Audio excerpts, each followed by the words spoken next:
Welcome to tinsel talk. SS Rajamouli యానీకి success ని attribute చేశారు. SS Rajamouli and MM Keeravani యానీకి థ్యాంక్స్ చెప్పుకున్నారు రాజన్న సక్సెస్ కి. ఈ 10-year old యాక్ట్రెస్ ఎక్కడికో ఆకాశంలోకి వెళ్ళిపోయింది. అసలు ఎవరూ ఎక్స్పెక్ట్ చేయలేదు దట్ రాజన్న అనేది టీమ్ ఎఫర్ట్ ఒక్కటే కాదు బట్ యానీస్ క్రెడిట్ కూడా అని. రాజన్న సక్సెస్ ని టీమ్ ఎఫర్ట్ కి అట్రిబ్యూట్ చేస్తున్నాం. బట్ ఈ ఫిల్మ్ కి యానీ ఇస్ ద రీజన్. మరొక సావిత్రి సూర్యకాంతం అవుతుంది అని రాజమౌళి అన్నారు. రాజమౌళి కన్నా ముందు ఎంఎం కీరవాణి గారు చెప్పింది ఏంటంటే రాజన్నకి సోల్ యానీ అని. రాజమౌళి ఈ ఆపర్చునిటీని యూజ్ చేసుకుంటూ చాలా స్ట్రైట్ రికార్డ్ చూపించారు. ఏంటంటే ఆయన వల్ల మెజారిటీ ఆఫ్ ద మూవీ అయ్యింది అనే దాంట్లో నిజం లేదు. నేను ప్రౌడ్ గాను జెల్లస్ గాను ఫీల్ అవుతున్నాను ఆఫ్ మై ఫాదర్ అన్నారు.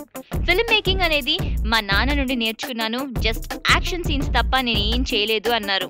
సో ఎస్ఎస్ రాజమౌళి ప్రకారం ఈ మూవీ ఎంటైర్లీ విజయేంద్రాస్ బేబీ.